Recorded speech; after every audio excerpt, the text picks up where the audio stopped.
মার রাযাকাহুল্লাহু ইমরাতান সালিহা ফাকাদ আ'ানাহু আলা শাত্রি দীনি।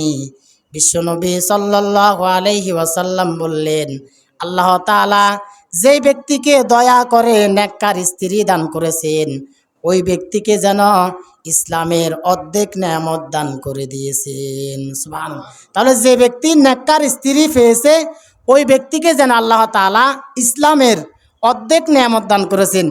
ইসলামের অর্ধেক নেয়ামত যদি আপনি আপনার জীবনের 100% থেকে যদি 50% পেয়ে যান স্ত্রীর কারণে, আর বাকি যে 50% আছে, নবীজি বললেন ফালিয়াত্তাকিল্লাহা ফিন্নিসবিল বাকি।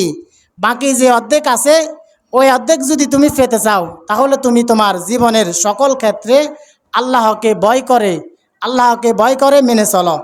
তুমি যদি আল্লাহকে ভয় করে মেনে চলতে পারো, তাহলে আল্লাহ তাআলা বাকি অর্ধেক নেয়ামতও তোমাকে দান করে দিবেন। সুবহানাল্লাহ।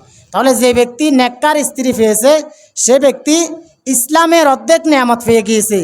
অর্ধেক পাওয়ার পর বাকি যে অর্ধেক আছে, ওই অর্ধেক যদি আপনি 5 ওয়াক্ত নামাজ, ইসলামের সকল কাজকাম করেন, সকল ভালো কাজগুলো করেন, তাহলে বাকি অর্ধেক নেয়ামতও আপনি পেয়ে যাবেন। আবার রাসূল সাল্লাল্লাহু আলাইহি ওয়াসাল্লাম বললেন, আরবাউম মিনাস সাআদা।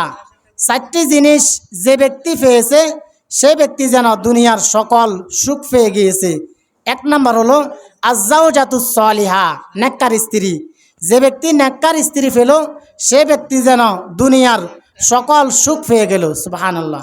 এরপর 2 নাম্বার হচ্ছে ওয়াল মাসকানুল ওয়াসি, প্রশস্ত বাড়ি। আপনি বাড়ি করার সময় একটু বড় করে বাড়ি করবেন। 3 নাম্বার হচ্ছে ওয়াল জারুস সালিহ, নেককার প্রতিবেশী।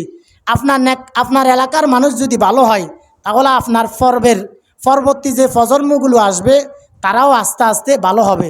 আর আপনার এলাকার মানুষ যদি খারাপ হয়, আপনার সন্তানগুলো আস্তে আস্তে দিন দিন ওই খারাপ মানুষের সাথে মিশতে মিশতে একসময় তারাও খারাপ হয়ে যাবে। এরপর 4 নাম্বার হচ্ছে ওয়াল মারকানুল হানি, একটি উত্তম বাহন। তাহলে 4টি জিনিস যে ব্যক্তি পেয়ে গিয়েছে, সে ব্যক্তি হচ্ছে দুনিয়ার সবচেয়ে সুখী মানুষ। 1 নাম্বার হচ্ছে নেককার স্ত্রী।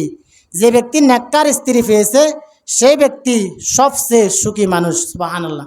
তাহলে আপনি ভালো থাকার জন্য টাকা পয়সা দেখে বিয়ে করবেন না। ভালো থাকার জন্য একজন সুন্দর নেককার স্ত্রীকে যদি বিয়ে করতে পারেন, তাহলে আপনার সংসার, আপনার জীবন সুন্দর হবে এবং আপনি সুখে শান্তিতে বসবাস করতে পারবেন।